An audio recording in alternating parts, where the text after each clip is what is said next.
Makanya ikhwan, dukun itu sebetulnya hidupnya paling susah. Dia itu tidak mau tampil di depan jamaah sakit. Akhirnya tahu-tahu menjelang mati penyakitnya komplikasi. Karena apa? Dia mau berobat malu, takut ketahuan kebongkar. Nanti kalau saya aja ke rumah sakit, ngapain jamaah? Orang-orang saya suruh datang ke sini berobat macam-macam. Ini dan banyak saya temukan orang-orang yang disebut dengan kiai karomah atau orang pintar ini mati mengenaskan ya ikhwan. Sampai kena penyakit tumor paru, kanker paru-paru itu bocor sampai tembus ke belakangnya. Karena dia nggak mau berobat. Karena kalau sudah berobat, wah, dia ternyata kena juga ya. Nah, itu kan nanti orang nggak mau datang sehingga ditahan dan komplikasi. Salah. Coba bayangkan ikhwan, kalau kita itu sekarang pergi ke rumah sakit paling bagus di Jakarta, mungkin paling lengkap adalah Cipto Mangunkusumo di Jogja ini. Kalau nggak ngangkat ke luar negeri, ke Singapura, ke Belanda, kalau orang kita malah ke dukun. Akhirnya apa? Dikasih obat, disuruh cari pisang emas sama kutunya kebo. Coba kasih pisang emas sama kutunya kebo diulek, disuruh makan, ya mati sekalian. Mati sekalian. Dicoba obatnya. Karena apa? Dapat bisikan dari jin yang dikatakan oleh Rasulullah SAW. Pernah Aisyah mengatakan, ya Rasulullah, kadang-kadang si dukun itu benar. Katanya Rasul, tilkal kalimah minal haq yakhtafuhal jinniyu thumma yakrauha fi udhuni waliyiha fi waliyihi. Katanya Rasulullah SAW, itu adalah kalimat yang hak. Dia curi itu jin, kemudian dia sampaikan kepada teman-temannya.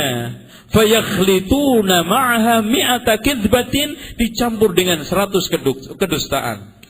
Ya ikhwan, antum lihat, mungkin salah seorang paranormal itu cocok tebakannya, tapi cocoknya sekali, nggak cocoknya 100. Tapi orang itu punya kecenderungan untuk nginget-nginget yang cocok. Coba anda lihat. Tadi salah seorang paranormal tadi Ustadz Muhammad Yusuf tadi, ini yang berhasil sudah saya baca 3 kali terbitan, selalu itu terus yang dicontohkan. Mungkin yang berhasil ini 1 orang, yang tidak berhasil 1000 nggak pernah disebut. Anehnya sang kiai yang tahu tempat gua rezeki, sahibul rezeki, jualan ayam jemani, jualan ayam. Loh, ngapain dia jualan ayam kalau dia tahu gua sahibul rezeki? Itu untuk apa dia jualan ayam? Untuk sambil dukun, sambil jualan ayam supaya mendapatkan rezeki kan gitu. Loh, kalau memang dia itu tahu gua rezeki, sahibul rezeki, udah datang diambil semua dan kaya raya mendadak.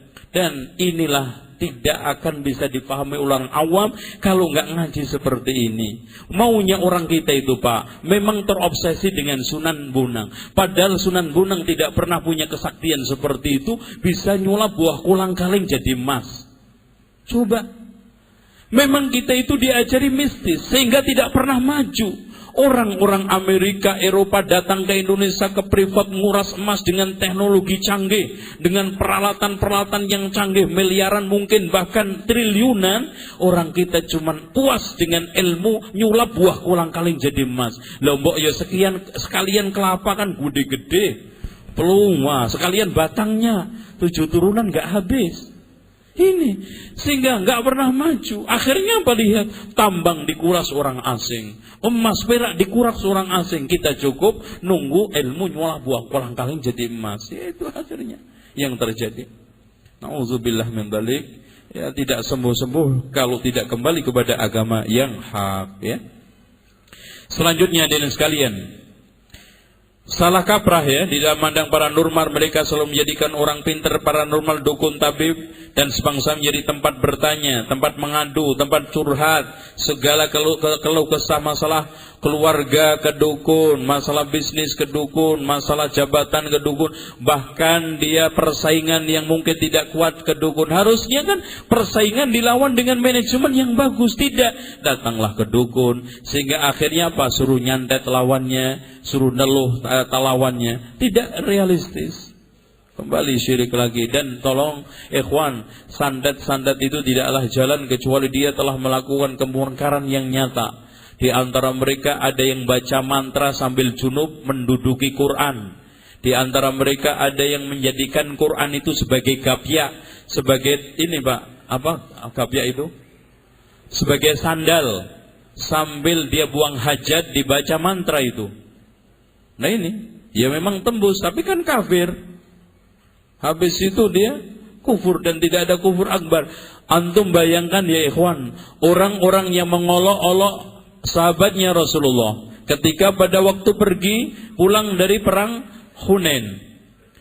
Orang-orang munafikun mengatakan apa? Saya tidak menemui orang yang paling rakus makannya, pengecut terhadap musuh, kecuali sahabat-sahabat Muhammad SAW. Itu aja dikatakan oleh Allah Subhanahu Wa Taala, qad kafartum ba'da imanikum. Apalagi sekarang lihat Quran didudukin sambil junub, dipakai gapyak untuk ke WC, kemudian sambil buang hajat baca mantra. Nasallallahu alaihi. Makanya antum tidak tahu sejarahnya bagaimana seorang dukun itu bisa mendapatkan ilmu. Nanti kita akan sampaikan bagaimana dukun itu proses mencari ilmunya. Ya.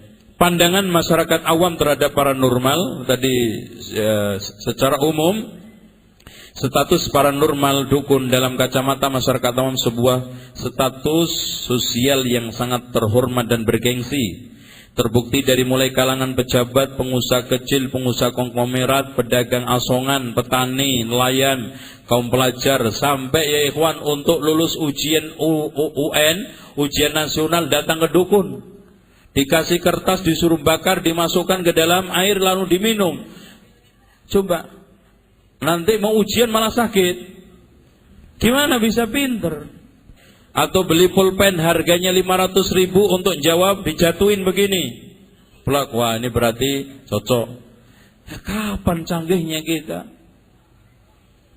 Belajar itu kan suatu ilmu yang nyata. Kok bisa diselesaikan oleh paranormal gitu kan?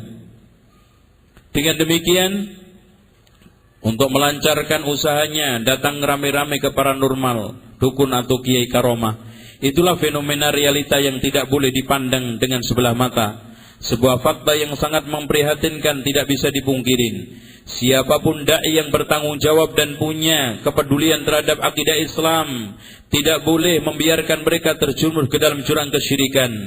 Realita ini merupakan fenomena yang aneh tapi nyata.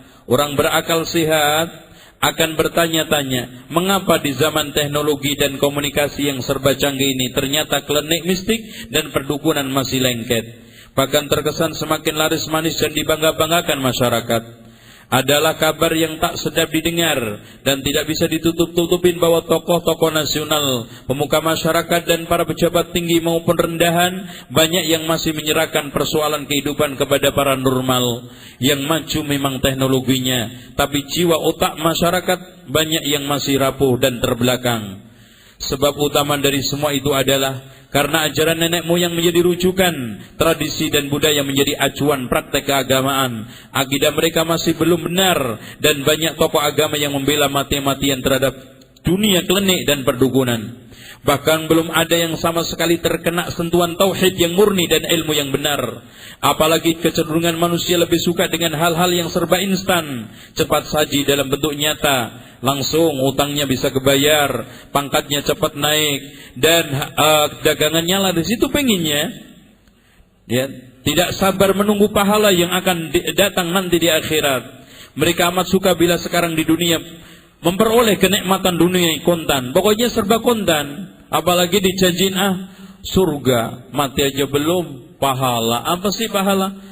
Jadi betul-betul pengaruh materialistis inilah yang membuat mereka itu gelap mata, kehilangan semua keseimbangan akidah, sehingga terjerumus ke dalam dunia klinik dan perdukunan ini.